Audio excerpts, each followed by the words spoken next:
O sentido da vida, Susan Wolf, tradução de Jorge Beleza.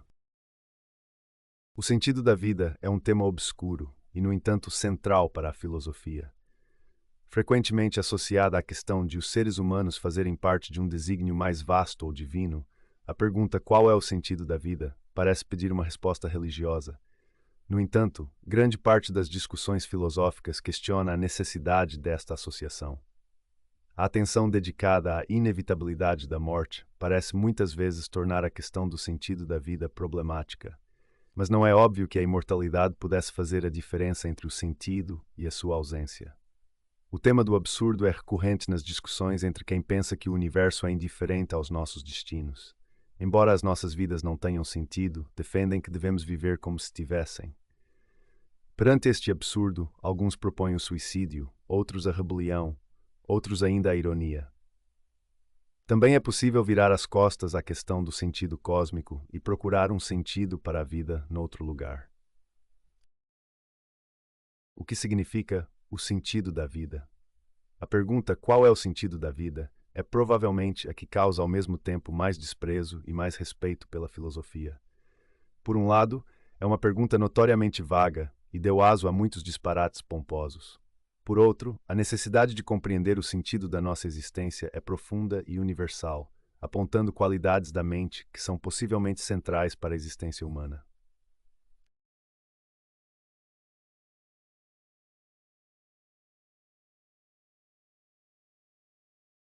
Uma dificuldade significativa que rodeia este tópico é a falta de clareza do próprio tema e as comparações que podemos fazer com outros contextos nos quais procuramos encontrar um sentido tendem a aumentar a confusão.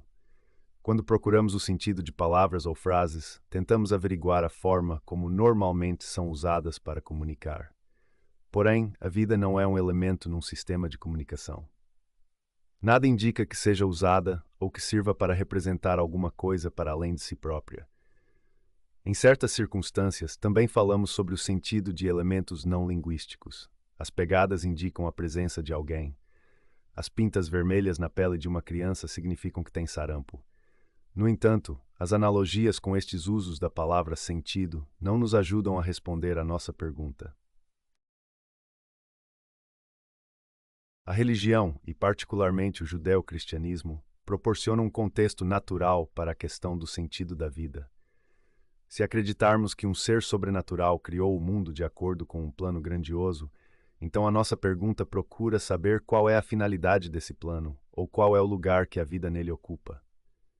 No entanto, não se pode reduzir o tópico filosófico do sentido da vida, ou melhor, o conjunto de tópicos interrelacionados que ao longo do tempo têm vindo a ser associados à nossa pergunta, a questões que só fazem sentido no âmbito da religião.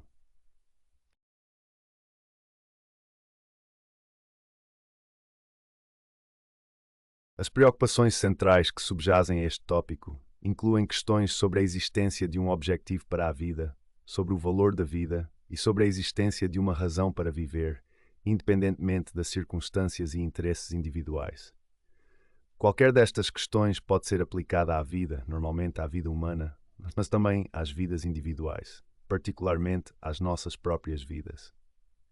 Podemos procurar motivações, razões e valores aceitáveis a partir de pontos de vista que nos são exteriores, ou podemos restringir a nossa atenção ao campo dos desejos e objetivos das nossas psiques ou das nossas comunidades, indiferentes a possíveis perspectivas que possam existir além da esfera humana.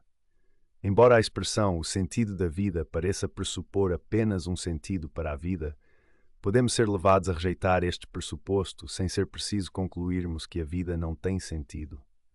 Muitas vezes o próprio objeto da pergunta vai se transformando ao longo do próprio processo de lhe dar uma resposta. Portanto, indagar sobre o sentido da vida é como envolvermos-nos numa busca em que só estamos certos daquilo que procuramos quando o encontramos. Qualquer tentativa de arranjar uma paráfrase inequívoca para a expressão "o sentido da vida" está sujeita, tal como a própria expressão, a excluir certas opções e suprimir caminhos de questionamento que não deveriam ser abandonados de antemão. 2. A relevância da morte. O sentimento de que estamos perante um problema quando pomos a questão do sentido da vida é frequentemente induzido pela contemplação da morte. Na verdade, muitas vezes pensa-se, como Schopenhauer, 1851, e Tolstói, 1886, que a questão emerge precisamente do facto de as nossas vidas acabarem com a morte. No entanto, como alguns filósofos observaram, a ligação entre a nossa finitude e o sentido da vida é desconcertante. Se o pressuposto de que todos morremos faz a vida parecer sem sentido, de que maneira o pressuposto contrário, de que viveremos eternamente, melhora a situação?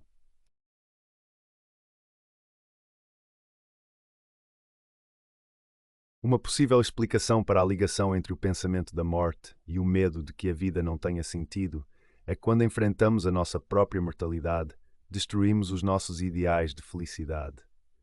Se a felicidade plena fosse verossímil, ou mesmo possível, poderíamos não sentir a necessidade de encontrar um sentido. Não precisamos de ter uma razão para viver enquanto a vida é agradável, e o objetivo de atingir a felicidade plena, se esta fosse atingível, já seria suficiente. No entanto, para alguns, a ideia de que um dia morrerão torna a felicidade impossível.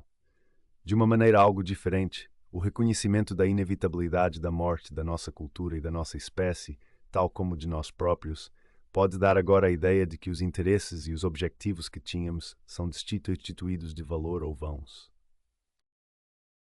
Uma vez mais, a crença num Deus pode aliviar estas preocupações. A promessa de uma vida após a morte, na qual pelo menos alguns atingem a felicidade eterna, renova a possibilidade de procurar obter a felicidade plena. Por si só, a existência de um ser eterno e superior que cuida de nós e através do qual pautamos as nossas vidas alivia a preocupação com a insignificância dos nossos objetivos e da nossa conduta. 3. Absurdo. Muitos filósofos defendem que se Deus não existe, a vida humana é um absurdo. Segundo eles, a condição humana conteria assim uma desarmonia fundamental e imutável. Albert Camus concentrou-se sobre o conflito entre a nossa exigência de que o mundo seja razoável, ordeiro e atento a nós e à realidade do mundo, isto é, o facto de o mundo ser mudo, inexpressivo e indiferente. Thomas Nagel acentua a discrepância entre a insignificância objetiva das nossas vidas e dos nossos projetos e a seriedade e energia que lhes dedicamos. Como devemos então reagir? Uma vez que o reconhecimento da indiferença do universo pode ser uma experiência aniquiladora, a ideia do suicídio emerge naturalmente. Se todos os nossos objetivos forem baseados no pressuposto de que a nossa existência ou as nossas ações dizem respeito a uma entidade ou processo mais abrangente e menos necessitados de validação do que nós próprios, então a descoberta da inexistência de uma tal entidade deixa-nos sem qualquer direção a seguir. E se além disso pensarmos que qualquer direção que tomarmos reintroduzirá necessariamente o pressuposto que agora sabemos ser falso, então nessa altura poderá parecer-nos que a única opção que evita a contradição é o suicídio. No entanto, Camus, 55, pensava que há um modo de vida que não é contraditório. Descreveu o homem absurdo como aquele que vive sem apelo, desafiando a indiferença que o mundo lhe oferece. Uma pessoa assim abraça a vida o mais plenamente possível, mas sem nunca esquecer ou negar a ausência de algum fundamento racional para a mesma.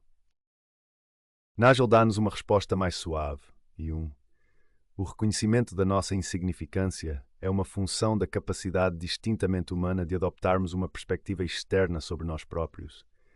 Como tal, não há qualquer razão para tentar negá-la ou para dela fugir. Ao mesmo tempo, se as nossas vidas são cosmicamente insignificantes, também o é a maneira como respondemos a este facto. À luz deste argumento, sugere Nagel, a atitude de desafio parece excessivamente exagerada e dramática, sendo a ironia mais apropriada. Richard Taylor, portanto, retira uma moral diferente do silêncio do universo. O reconhecimento de que a vida seria, por assim dizer, objetivamente desprovida de sentido, deveria convencer-nos a deslocar a nossa procura de sentido para o interior. O tipo de sentido da vida que importa ter em consideração é um sentido para nós. A vida tem sentido se pudermos ocupar-nos de atividades que achamos serem significativas. De outro modo, não. Todos estes filósofos partilham a ideia de que se não há nada mais vasto e mais intrinsecamente válido do que nós próprios, algo a que nos possamos ligar de uma forma positiva, então a vida não tem sentido, pelo menos numa acepção importante.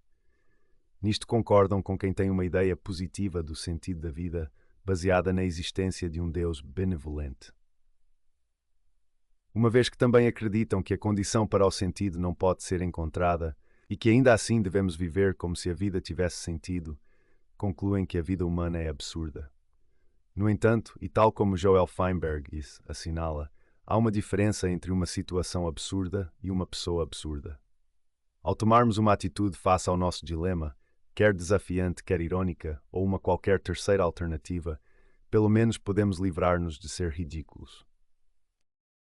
Porém, em termos racionais, não é claro que tenhamos que fazer até esta concessão relativamente não pessimista ao pensamento de que a vida humana é absurda. Tal como vimos, esta concepção assenta na ideia de que há um conflito inelutável entre o que exigimos ou que inevitavelmente pressupomos acerca do nosso lugar no universo e a realidade da nossa situação. Todavia, a tendência para desejar ou insistir na nossa importância cósmica pode ser menos profunda e inevitável do que estes filósofos pensam. Enfrentar as dificuldades da vida e tentar realizar projetos com energia e dedicação são práticas que não precisam de ser baseadas numa megalomania.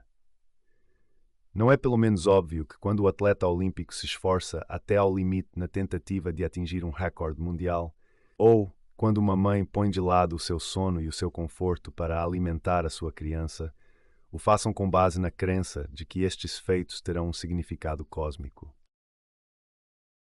4. Sentido subjetivo e objetivo. Embora as discussões sobre o sentido da vida estejam muitas vezes associadas a considerações sobre o nosso lugar no universo, também há contextos em que a inteligibilidade do contraste entre vidas com sentido e vidas sem sentido parece ser totalmente independente da questão cósmica.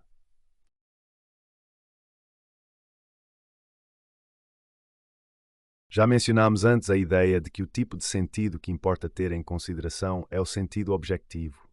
Alguns filósofos, como David Wiggins, Nilen Seitz, pensam que uma explicação totalmente subjetiva sobre o sentido não pode fazer justiça ao uso corrente do termo. Como Wiggins assinala, a ideia de uma distinção entre uma vida com sentido e uma vida sem sentido não é equivalente à diferença mais óbvia e incontroversa entre uma vida que é subjetivamente satisfatória ou enriquecedora e outra que não o é. Quando perguntamos se as nossas vidas têm sentido, não estamos a fazer algo totalmente introspectivo. E quando procuramos uma forma de dar sentido às nossas vidas, não estamos à procura do comprimido da felicidade. A vida de Sísifo, perpetuamente condenado a carregar um pedregulho por um monte acima que depois caía outra vez, tem sido caracterizada, pelo menos desde os escritos de Camus, como um paradigma da ausência de sentido.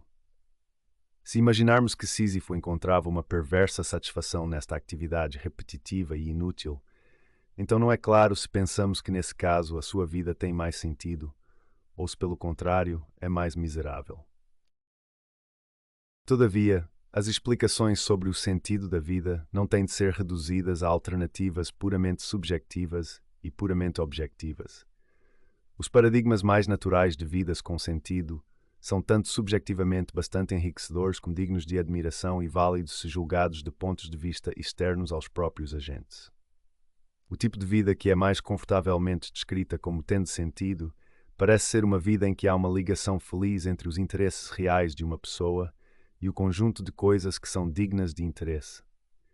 O sentido parece emergir quando a atração subjetiva se interliga ao que é objetivamente atraente.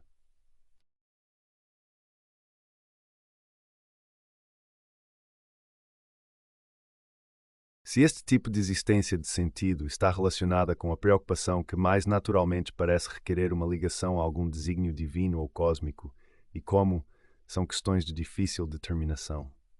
Além disso, a noção de algo objetivamente atraente, ou de valia ou valor objetivo, à qual esta concepção de existência de sentido faz referência, é notoriamente controversa. Se no limite esta noção é inteligível, particularmente na ausência de uma metafísica religiosa, é algo que constitui em si uma importante questão filosófica. No entanto, não é surpreendente que a questão do sentido da vida derive para outras questões filosóficas importantes e a ela se ligue.